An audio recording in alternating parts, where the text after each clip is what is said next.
deputy president. Tunataka mtu wetu kutoka huku Embu County anaitwa Speaker JB Muturi akuwe deputy president. Na tungetaka kuuliza wenzetu, our brothers kutoka Kiambu, kutoka Murang'a, kutoka Nyeri, kutoka Nyandarua, tumewashikilia miaka mingi sana. Wakati huu raundi hii mtushikilia hata sisi. Na kila mara tunapiga kura upande wa serikali, tunamaliza tunaambiwa tuleo hamwe. Tati kwa tulakwa tuleo hamwe, tuko pamoja. Mwaka huu tumekubali tuko pamoja.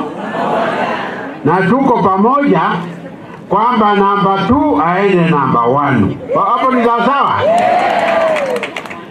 Namba 3 aende namba 2. Todo kumaru namba 3 aba toraru dajigi noru amba. Tulienda namba jegana. Nemo ategerogo. No tugeno na declaration ya Chicago. Yes. Ilo dekreto varombia ke varorekia mbogiro. Mheshimiwa Honorable JB Muturi akuwe namba 2 wa Kenya.